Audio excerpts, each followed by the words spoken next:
kerutan wajah itu mengalami kelemahan facial palsi. Begitu pula lingual palsi. Itu lidahnya mengalami deviasi, misalnya entah ke kanan ataupun ke kiri. Berarti ada gangguan pada kerutan wajah, ada gangguan pada lidah, dan yang sering adalah tadi yang kami sampaikan, kelemahan anggota gerak, yaitu entah kanan ataupun kiri. Dan perlu pemirsa ketahui bahwa kalau kelemahan anggota gerak, bahasa medisnya itu gangguan sisi motorik, ya, saraf motorik. Selain bisa terkena saraf motorik, juga bisa terkena saraf sensorik yang perlu kita ketahui. Bedanya apa? Kalau sensorik itu juga bisa terjadi. Ada beberapa pasien kami, dia datang sudah barang tentu sesuai dengan definisi ya, penyakit yang menyerang pembuluh darah di otak yang terjadi mendadak dan menimbulkan defisit. Defisitnya juga bisa pada saat dia datang, ternyata keluarnya itu bukan kelemahan anggota gerak, tetapi kesemutan satu sisi, sekali lagi satu sisi. Ternyata setelah kita lakukan pemeriksaan CT scan untuk diagnostiknya, ternyata juga ditemukan ada gambaran hipodens, bahasanya seperti itu kalau CT scan-nya. Kalau lebih seperti itu. Oh, berarti kalau misal ada bagian anggota tubuh yang sering kesemutan gitu juga bisa terjadi stroke, no, Bu? Ya, terima kasih. Tentunya kesemutan itu bisa banyak sekali manifestasinya. Yang tadi kami sampaikan itu kesemutannya tidak seluruh tubuh, akan tetapi separuh tubuh. Karena gangguannya itu yang tadi kami sampaikan, dia itu misalnya gangguannya bahasa medisnya, otak itu ada otak besar sama otak kecil, ada cerebrum sama cerebellum.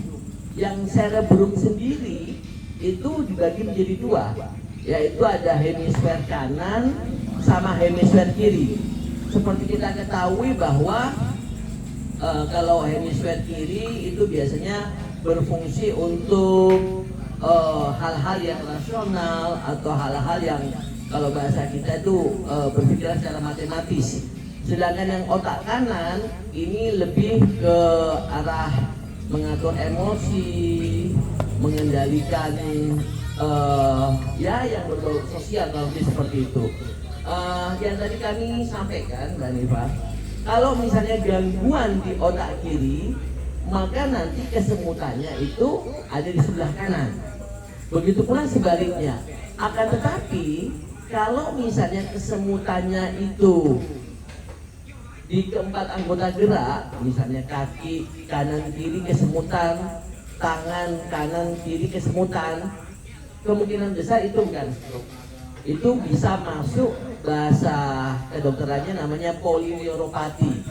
Apa itu polineuropati? Kalau neuropati saja berarti satu sisi. Tapi kalau polineuropati itu hampir di semua sisi. Kalau bahasa medisnya istilah medisnya, gejala klinisnya untuk polineuropati itu namanya glove and stocking. Glove and stocking itu seperti kita pakai stocking sama glove ya. Berarti kesemutannya itu hampir di semua sisi.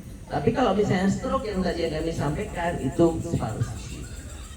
Jadi misal kalau stroke itu separuh sisi tapi kayak kanan semua atau tangan kanan aja gitu juga terasa? Tangan sama kaki. Biasanya dia hampir karena ini. Sebelum saya jelaskan lebih lanjut, bagus pertanyaannya Mbak Nifa ya, untuk kita semuanya yang mungkin istilahnya sangat awam dengan sistem saraf. Sebelum saya jelaskan lebih lanjut, perlu kita ketahui bahwa sistem saraf sendiri itu dibagi menjadi dua, yaitu ada sistem saraf pusat sama sistem saraf perifer atau tepi. pembagian secara neuroanatomi sistem saraf pusat itu dari otak ya, dari otak sampai dengan kalau bahasa kita tuh mielum. Mielum itu berada di tulang belakang kita. Berarti sistem saraf pusat kita itu dari otak sampai dengan mielum. Mielum itu mungkin bisa saya gambarkan, dia kayak sebuah pipa ya yang berada dari otak ya, habis itu batang otak, habis itu lanjut dengan mielum. Itu namanya sistem saraf pusat. Sedangkan sistem saraf tepi, dia itu saraf yang keluar nanti dari mielum tadi. Misalnya contoh untuk menggerakkan anggota gerak tangan kita, untuk menggerakkan anggota gerak kaki kita, itu nanti masuknya ke dalam sistem saraf tepi.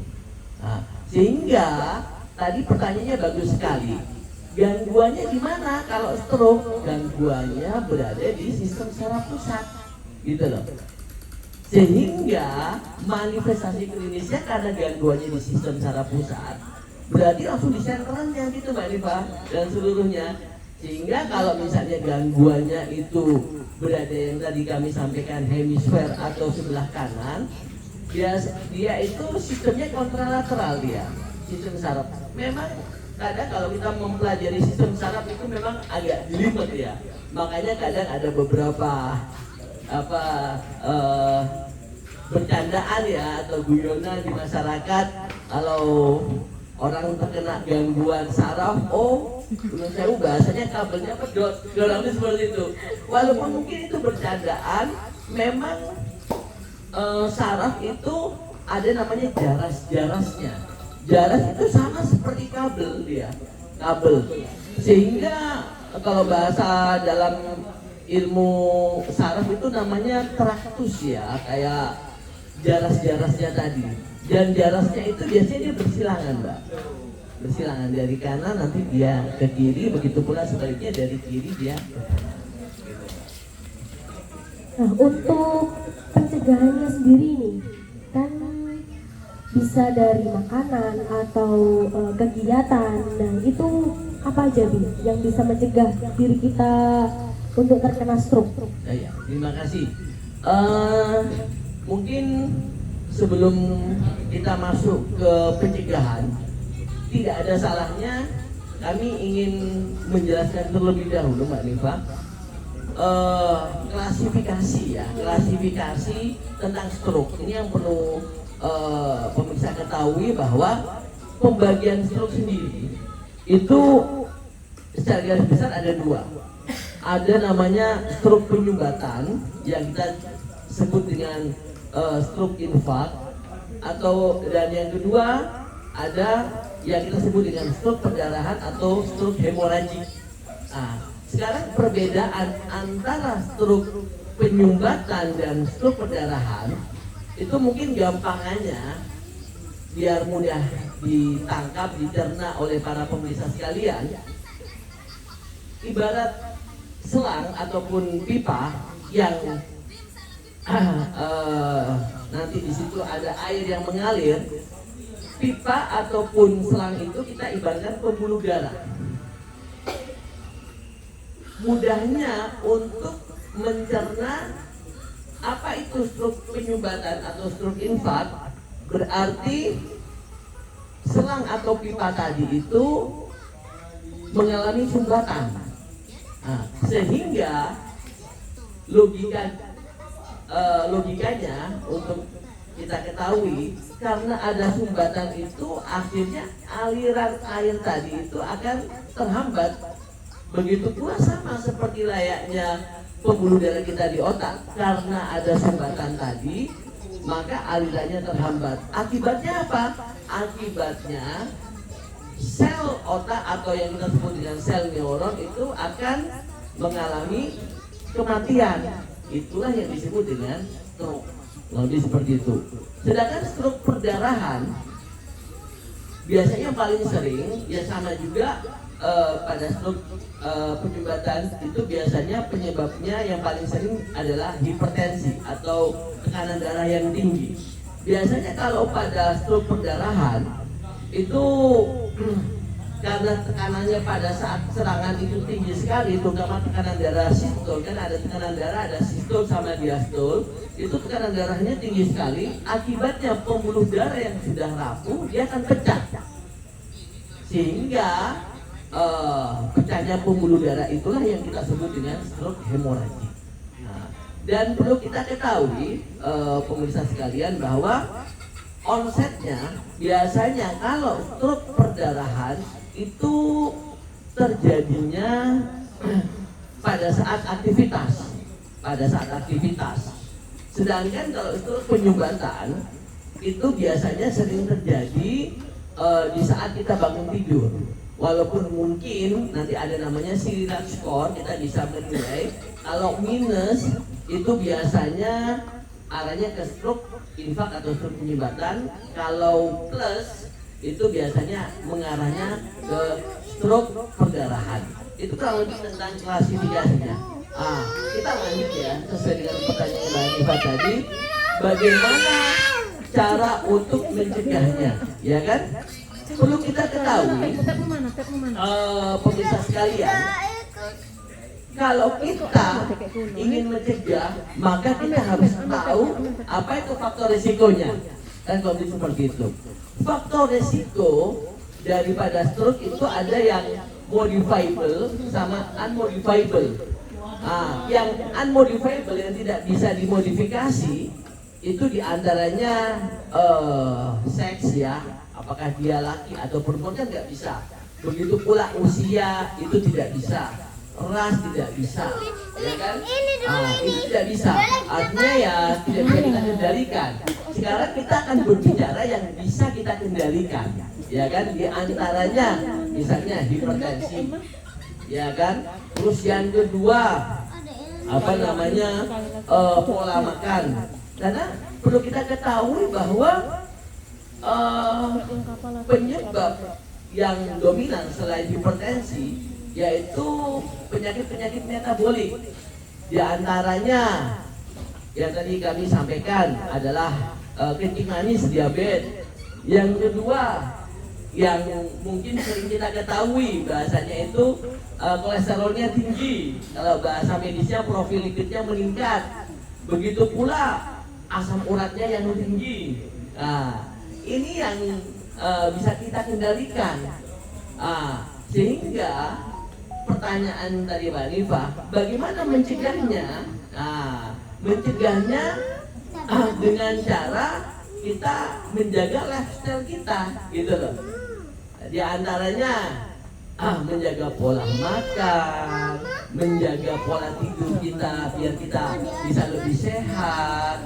Terus bagaimana kita membiasakan hal-hal yang sehat bagi tubuh kita, diantaranya olahraga. Perlu pemirsa ketahui, dengan olahraga yang rutin, maka sudah barang tentu di situ akan sehat jantung, terus paru-paru kita, sudah barang tentu akan sehat juga pembuluh darah kita. Lebih seperti itu Mbak Nisa. Untuk kita kan menjaga pola makan gitu lah, Bu.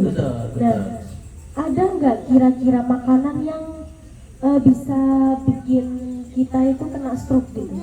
Ya, oke. Seperti yang tadi kami sampaikan, apakah ada makanan yang bisa menyebabkan stroke? Sudah barang tentu, seperti tadi yang kami sampaikan bahwa biasanya kalau kita sudah memasuki usia kepala 4 ke atas, sudah barang tentu logika sederhananya seperti ini. Apa yang tampak di luar tubuh kita itu sebenarnya merupakan representasi dari apa yang ada di dalam tubuh kita. Perlu kita ketahui kalau kita flashback, ingat pelajaran pada saat SD ataupun SMP, bahwa sistem tubuh kita itu terdiri dari beberapa organ. Organ terdiri yang paling terkecil dalam tubuh kita adalah sel.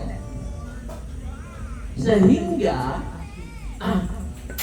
orang kalau mau sehat sudah barang tentu selnya pun juga harus sehat. Kurang lebih seperti itu. Sekarang pertanyaannya adalah makanan apa yang membuat kita sehat? Kurang lebih seperti itu. Ataupun sebaliknya makanan apa yang harus kita hindari agar tidak terjadi terkena stroke? Kurang lebih seperti itu.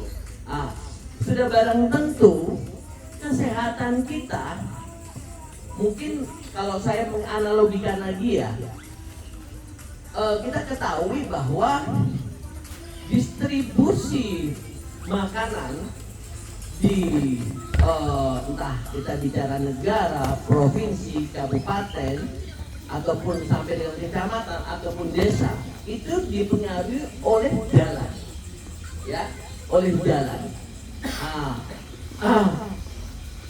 Sudah barang tentu kalau jalannya itu lancar, maka distribusi logistik atau distribusi pangan itu pun juga lancar. Kurang lebih seperti itu. Akan tetapi kalau jalannya terganggu, sudah barang tentu distribusi makannya itu tidak terganggu.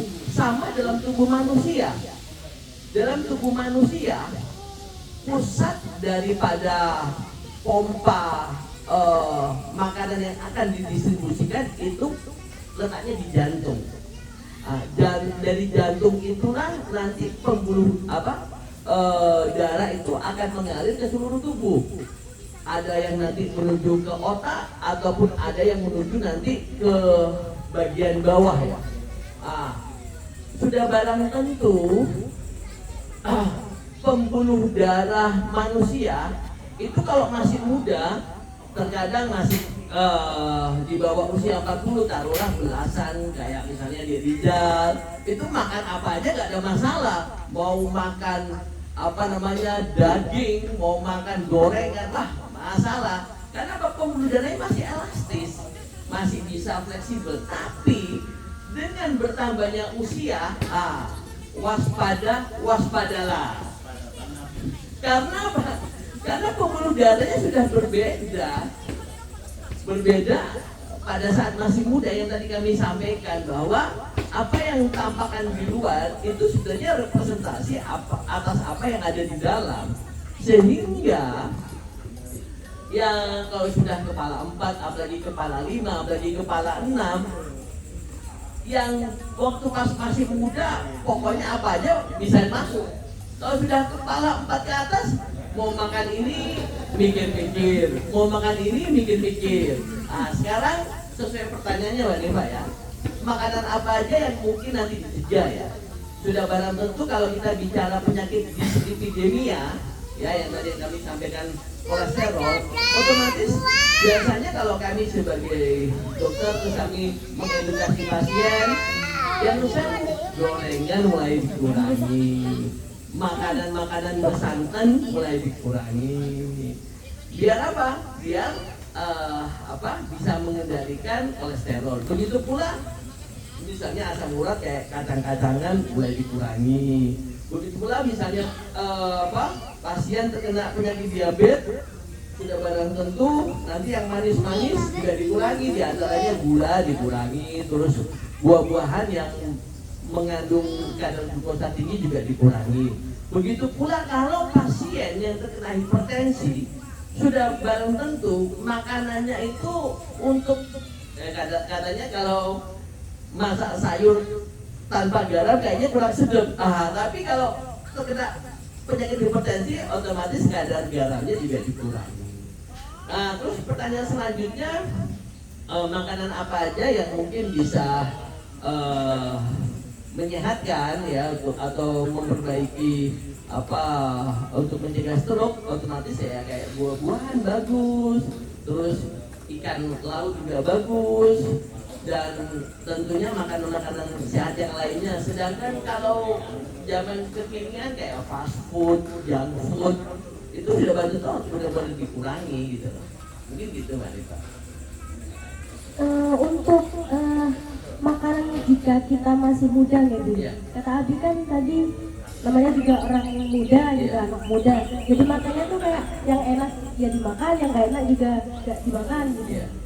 Nah rata-rata yang enak kan kayak junk food, terus yang bermicin, bergaram, kan gurih gitu. Nah misal kalau anak-anak muda yang makan seperti itu nanti berdampak ke tuanya atau yang pas tua itu dikurangi aja makanannya. Sudah barang tentu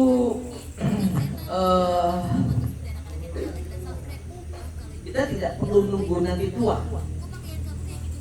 Selagi muda pun kita harus kalau bisa bergaya berpola hidup yang sehat. Karena ingat bahwa manusia itu dia berproses. Kalau dulu trennya pasien yang kena stroke itu pasien-pasien sepuh, ya, kepala 4, kepala 5, kepala 6. Sekarang anak-anak muda juga ada juga yang sudah kena stroke. Sudah barang tentu apa pesan kita? Jaga pola makan, jaga lifestyle, olahraga yang rutin, jangan senang begadang, sehingga besar harapan kita ya lebih baik mencegah daripada mengobati. Nah itu seperti itu. Karena jujur, Pak, sekarang kalau kita nggak menjaga diri kita sendiri, ya sudah barang tentu nanti nggak usah nunggu tua, muda pun sudah sering sakit-sakitan gitu. Jadi gitu teman-teman. Jadi kita harus menjaga pola makan ya Bi. Pola makan, lifestyle, harus banyak-banyak olahraga berarti ya Bi. Betul. Nah, misal kalau naudzubillah min dzalik nih, sudah terkena stroke nih. Nah, cara untuk penanganannya itu gimana nih? Oh iya, oke. Terima kasih. Ini pertanyaan sangat bagus sekali ya. Kalau sudah terkena stroke, sebelum mungkin saya jelaskan lebih lanjut, ada namanya golden period ya. Golden period itu waktu emas di saat serangan. Perlu kita ketahui bahwa dalam ilmu penyakit saraf, kalau seorang pasien terkena stroke kurang dari 6 jam, itu masih ada golden period untuk sesegera mungkin ke rumah sakit untuk dilakukan penanganan lebih lanjut. Ada namanya pemberian penanganan secara trombolisis ya. Nanti kalau misalnya trombolisis tidak bisa, nanti bisa dilakukan namanya trombektomi. Nah, itu kebetulan kami neurointervensi biasanya hal-hal ini yang kita lakukan, tapi 6 jam. Nah, kurang lebih seperti itu. Nah, sekarang pertanyaannya, kalau sudah terkena dan itu waktunya itu sudah lebih dari 6 jam, biasanya nanti datang ke dokter saraf tentunya ya. Nanti di situ kita akan melihat apakah dia diakibatkan oleh stroke penyumbatan ataupun stroke perdarahan. Sudah barang tentu kalau stroke penyumbatan nanti ada obat yang kita berikan namanya antiplatelet ya, itu untuk mengejarkan pembuluh darah. Terus habis itu penanganan selanjutnya, terkadang pasien-pasien yang terkena stroke itu mengalami biasanya angka morbiditas atau angka kecacatan. Terkadang pasien-pasien yang mengalami stroke kita konsultasikan ke teman sejawat rehabilitasi medis untuk dilakukan fisioterapi. Lebih seperti itu. Nah, untuk yang tadi yang klasifikasi perdarahan dan klasifikasi stroke, itu kan ada perdarahan sama penyumbatan nih. Perdarahan karena tingginya aliran darah nih. Nah, untuk yang penyumbatan itu disebabkan karena apa jadi? Ya, oke. Terima kasih. Sebenarnya sama juga ya Mbak Nifa ya. Penyumbatan itu juga diakibatkan oleh karena hipertensi, juga diakibatkan oleh karena yang tadi kami sampaikan faktor-faktor metabolik, yaitu profil lipid ya. Yang tadi kami ibaratkan selang tadi. Gangguan metabolik profil lipid, terus diabetes, itu sama halnya misalnya selang itu kerak gitu loh, kerak. Ya, itu yang menyebabkan kerak lama-lama karena kita tidak menjaga pola makan, kita tidak olahraga, sehingga aliran darah yang harusnya lancar menuju ke otak itu tidak lancar. Nah, sehingga terjadi sumbatan. Gitu. Baik, sekarang kita masuk ke sesi tanya jawab nih. Boleh. Jadi teman-teman yang tadi sudah menyimak dari awal penjelasan Abi Soleh, bisa kalau ada pertanyaan langsung ditanyakan aja. Yang teman-teman online juga bisa langsung ketik pertanyaan di kolom komentar ya. Boleh. Yang bertanya. Boleh Pak, monggo. Satu, delpasi itu bagian dari stroke atau bukan? Yang kedua, bagi orang yang terkena stroke, adakah kemungkinan itu sembuh total tanpa mungkin ada kecacatan atau apa? Dengan Bapak siapa Pak ini? Mas Budi. Oh iya. Makasih, pertanyaannya bagus sekali. Bel palsi ya. Bel palsi itu apakah masuk dalam kategori stroke atau bukan gitu ya Pak ya? Perlu mungkin Pak Budi dan seluruh yang hadir pada kesempatan bahagia ini ataupun yang lagi online, perlu kita ketahui bahwa seperti tadi yang kami jelaskan tentang pembagian sistem saraf ya Pak ya. Sistem saraf itu ada sistem saraf pusat dan sistem saraf tepi. Nah, kalau stroke itu sudah barang tentu gangguannya di sistem saraf pusat, ya. Sedangkan kalau bel palsi, ya, itu kan gangguannya hanya di wajah yang mengalami perot ya. Gangguannya itu berada di sistem saraf tepi. Perlu mungkin Mbak Udin sama pemirsa ketahui bahwa di wajah kita ya, pokoknya di bagian kepala kita itu ada 12 nervus cranialis ya, nervus yang ada di kranial ya, yang ada di kepala, mulai dari nervus 1 terus nervus 2 sampai dengan yang facialis itu nervus 7 ya, dia namanya nervus facialis. Nanti gambarnya seperti ini ya Pak ya, kalau kita bicara bel palsi ya. Nanti di batang otak itu ada neuronnya ya, nanti dia akan memberi, bahasanya inervasi, memberi apa ya, persarafan untuk wajah kita ya. Bel palsi itu gangguannya di saraf yang tepi gitu loh, bukan di saraf yang pusat yang tadi kami bilang yang di otak, bukan gitu loh.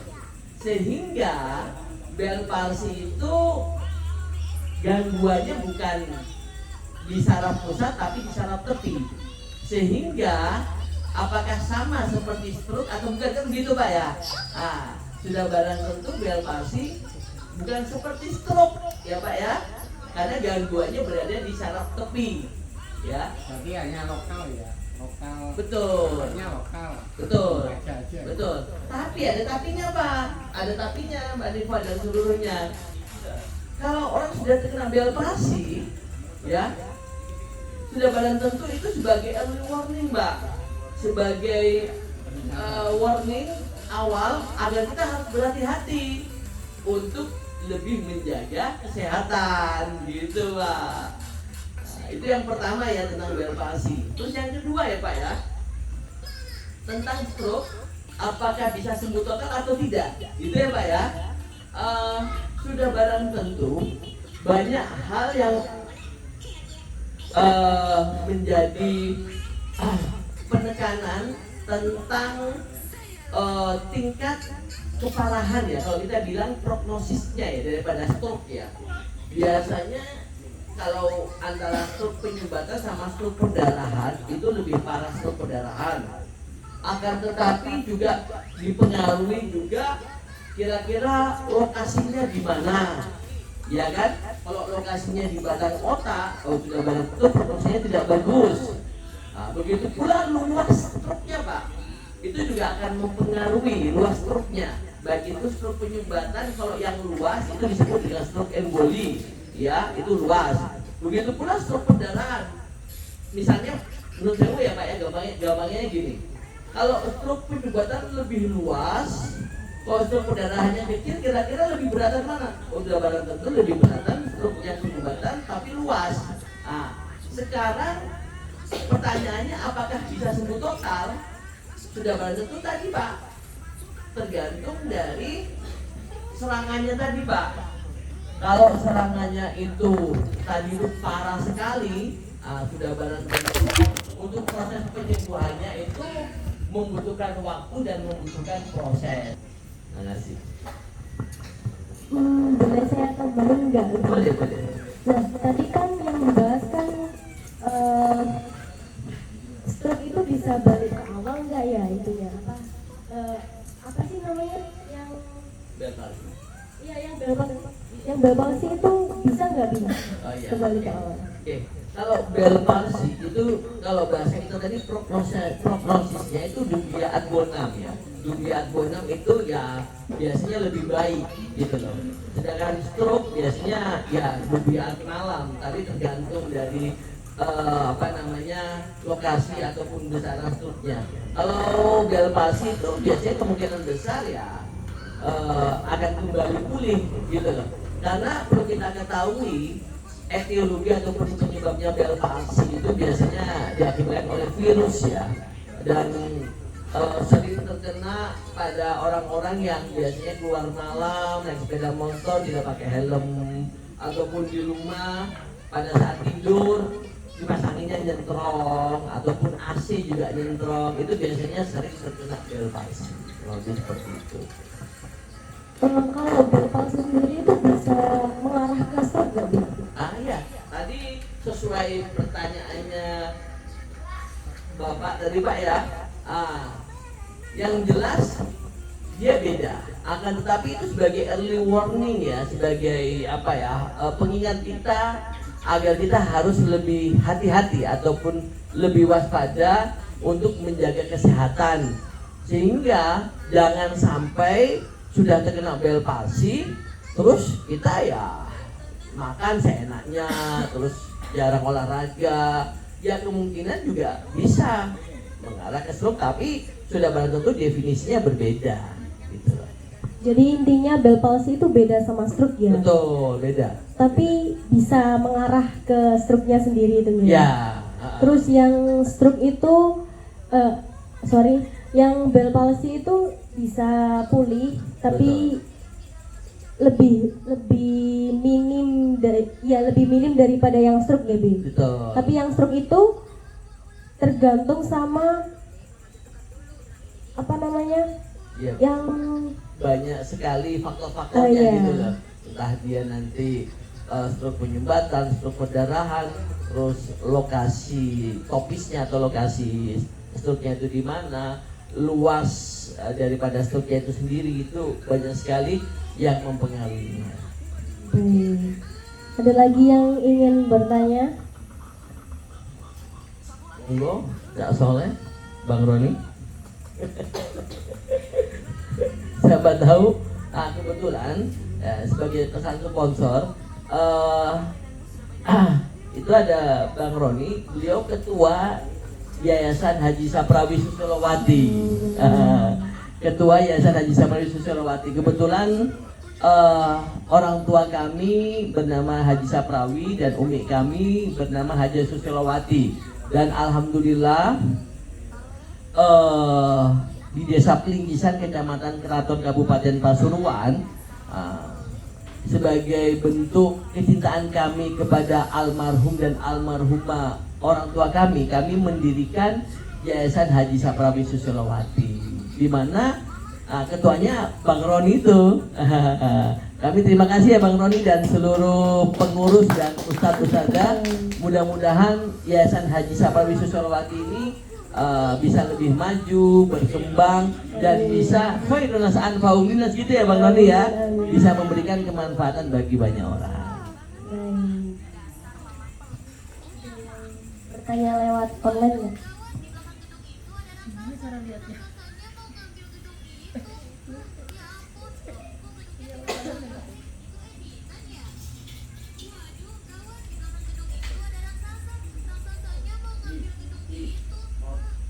Oh, silakan. Ya. Kami pekerja keras nih. Dalam hal ini sering makan ikan asin. Ini fakta ini fakta. Ya. Sering-sering anak-anak ini pusing, apa disebabkan makan ikan asin terlalu banyak atau gimana, atau goreng-gorengannya itu. Ya. Terima kasih. Terima kasih. Kalau insya Allah kalau ikan asin itu ya asinnya karena memang dari ikannya, akan tetapi kadang ikan asin itu juga mengandung garam ya. Yang sudah barang tentu kalau misalnya Bang Roni pasien itu ataupun orang itu sudah terkena hipertensi, sudah barang tentu harus dikurangi, ya kan? Karena dengan kita mengkonsumsi banyak ikan asin atau yang asin-asin nanti akan meningkatkan hipertensi. Kalau kita sudah bicara hipertensi, maka penyakit yang akan menyertainya itu sangat lumayan banyak. Tidak hanya kita bicara stroke, kalau sudah bicara hipertensi bisa juga nanti sakit jantung, terus juga bisa sakit yang lainnya lah, kurang lebih seperti itu. Karena perlu kita ketahui bahwa aliran darah itu nanti akan mempengaruhi banyak penyakit yang lainnya. Begitu pula misalnya makanan seperti gorengan ya, terus santan-santan, ataupun mungkin makanan-makanan yang bisa menyebabkan gangguan metabolik itu juga harus dihindari. Ya tapi ya bagaimana ya, kadang susah juga ya namanya kita, apalagi di masyarakat jarang sekali makanan tanpa gorengan gitu ya Bang Ron ya. Ya mungkin lebih tepatnya ya yang mungkin biasanya makan gorengan sehari bisa 10 bahkan 20, ya mungkin agak dikurangi. Tapi biasanya kalau masih usia muda, yang penting diimbangi dengan olahraga, minum air putih yang banyak, ya insya Allah sih bisa reversibel. Tapi kalau sudah kepala 4 ya, itu sudah harus benar-benar dijaga makanannya. Monggo. Bedanya kerja sama olahraga, Bu. Iya, terima kasih. Kita jarang olahraga, tapi kerja kita berolahraga. Ya, terima kasih. Ini pertanyaan yang sering juga gitu Pak. Kadang pasien-pasien saya itu saya tanya, Bu, Ibu kalau pagi itu olahraganya apa? Ya itu jawabannya sama seperti jawaban saya, pokoknya nyapu-nyapu, entah nyuci-nyuci, ya kan, nulis seperti itu. Mungkin kalau tadi yang baru disampaikan mungkin entah kerja tukang atau apa itu dianggap olahraga. Perlu kita ketahui ya Bang Ron ya, dan seluruhnya perbedaan antara kerja dan olahraga itu sudah jelas ya.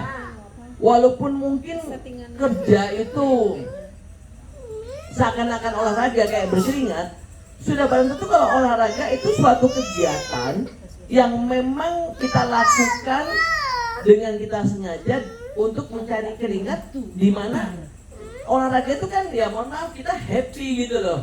Sedangkan kerja itu merupakan rutinitas ataupun aktivitas harian yang notabene memang kita kerja gitu loh. otomatis letak perbedaannya karena apa ya, situasi ataupun bahasanya itu niat kita beda gitu loh. Yang jelas usahakan kalau bisa ada waktu yang memang kita khususkan, walaupun itu cuma 15 menit ataupun setengah jam. Itu misalnya di pagi hari, misalnya setelah sholat subuh, entah jalan atau bahkan jogging-jogging kecil, itu usahakan tetap ada gitu loh. Karena itu akan mempengaruhi aliran darahnya juga Bang Ron, lebih seperti itu. Kalau kita kerja itu kan secara psikologi beda ya. Misalnya kerja psikologi pasti beda. Oh kerja. Tapi tentunya harus tetap ada waktu ya, nggak usah banyak-banyak, 15 menit.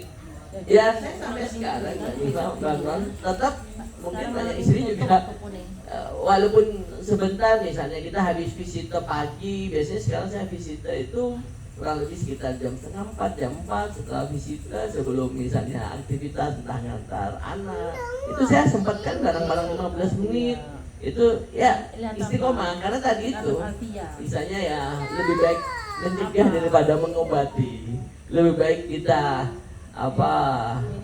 jangan sampai sakit, lebih baik kita jaga dengan cara apa? Ya salah satunya olahraga.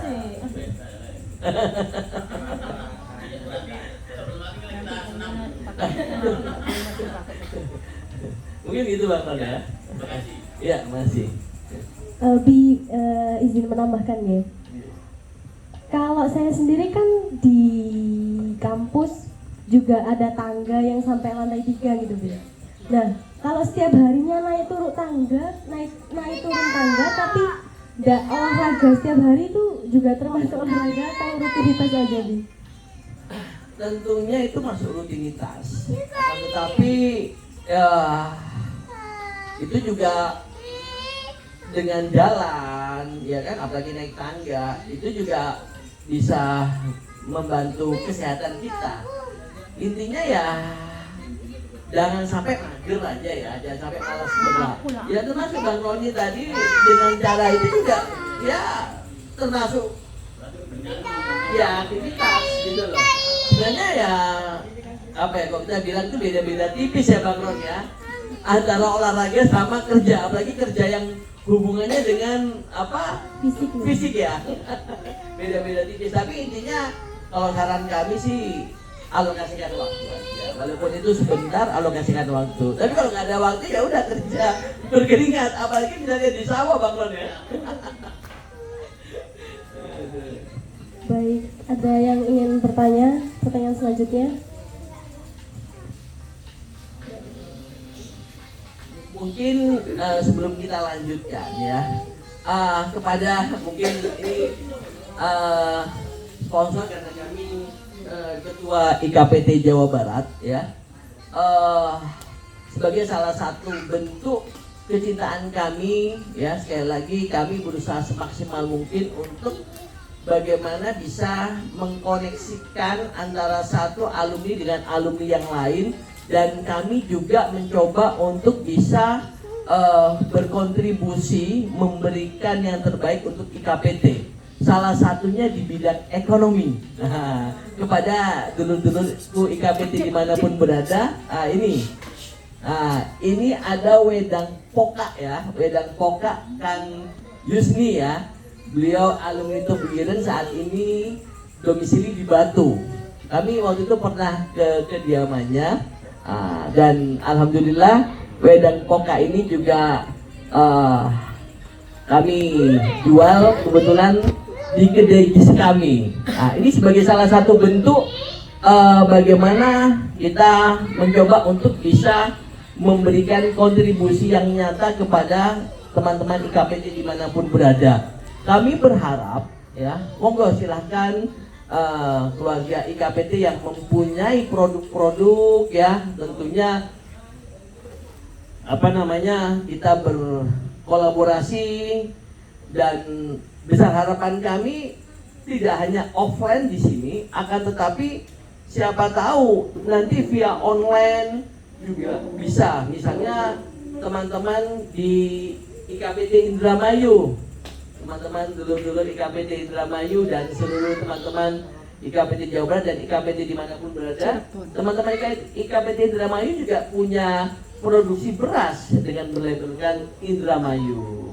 Dan masih banyak lagi, kebetulan kami ada grup ekonomi IKPT di situ, ada yang punya punya kerajinan sarung, nanti bisa kita bantu jualkan ataupun penghasilan yang lain. Intinya kita mencoba untuk bisa mandiri secara ekonomi. Terima kasih. Baik.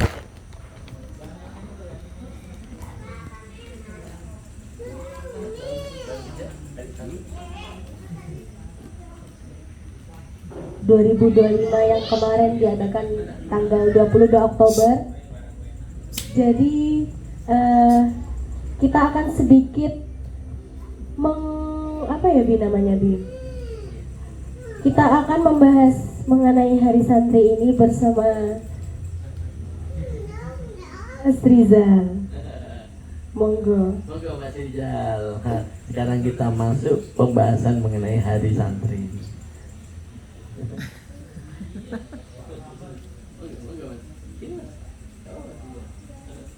Ini mungkin sedikit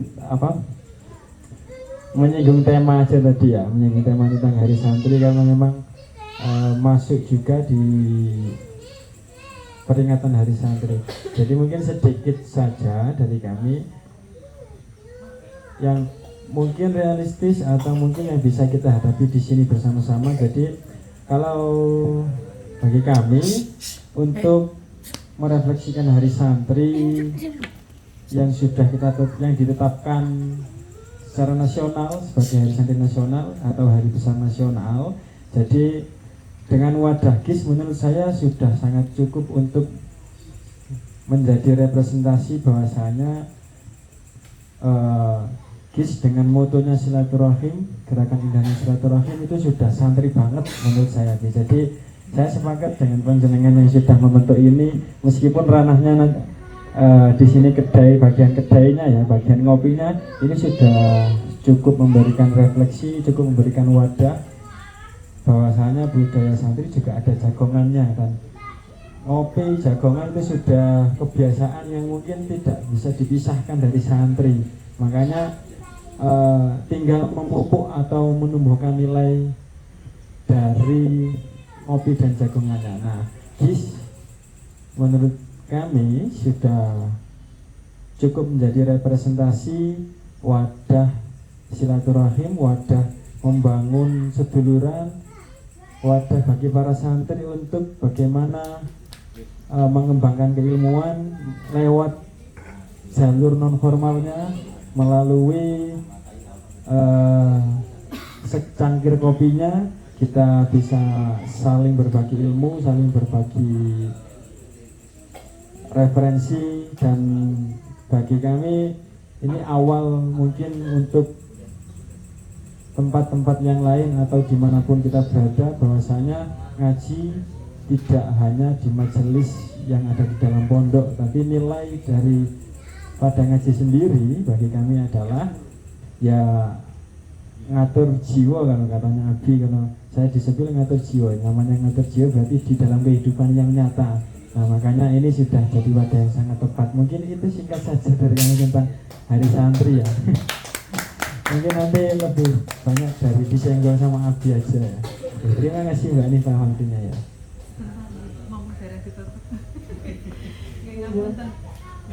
Ini pertama terima kasih, alhamdulillah bisa silaturahmi di sini. Kebetulan di rumah itu ada orang tua. Di rumah itu untuk makanan insya Allah sudah tarak nih. Terus orang tua juga rutin untuk olahraga setiap pagi. Tidak apa-apa, biar kedengaran juga. Kita kayak malah kamu yang pakai. Terima kasih. Untuk makanan insya Allah sudah tarak nih, tidak berlebihan lah. Terus setiap hari juga olahraganya juga rutin, tapi masih sering darah tingginya itu masih sering naik gitu. Kira-kira apa penyebabnya? Terus apa, saya pernah dengar juga kalau sudah pernah darah tinggi harus minum obat setiap hari. Nah itu yang sudah bagaimana? Darah tinggi yang sudah berapa gitu?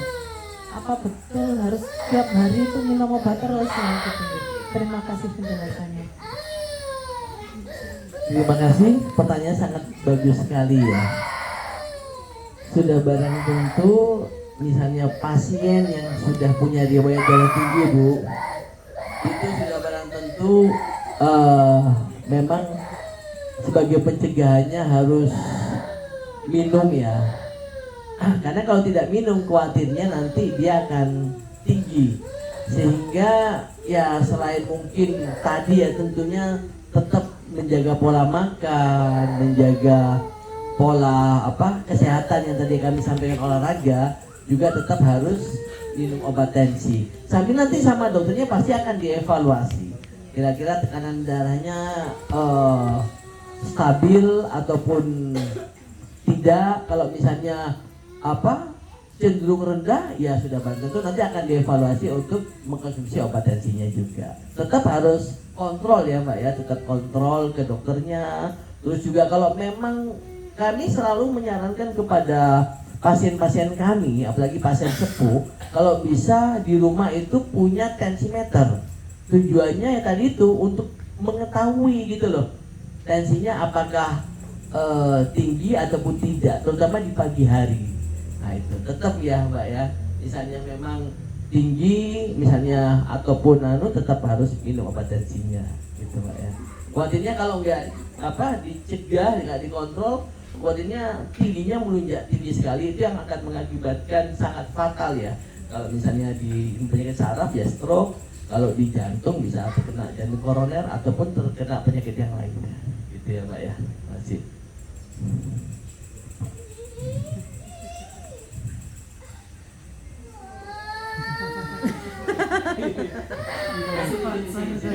Dan sponsor ini.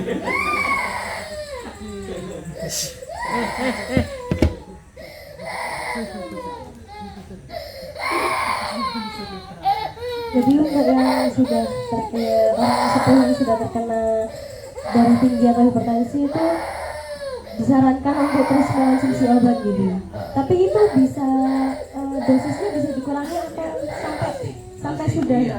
Pasti nanti ada. Kalau ada dosis Jangan yang itu tuh besar. ada yang 5 gitu kan. Nanti ada Misalkan ada yang 6 bulan, ada yang 8 ya nanti kan dokternya akan melihat tensinya. Ada cerita jangan dikasih ya. itu bisa benar-benar hilang, nggak harus minum obat itu. Ya, Ya nanti kita akan lihat tuh.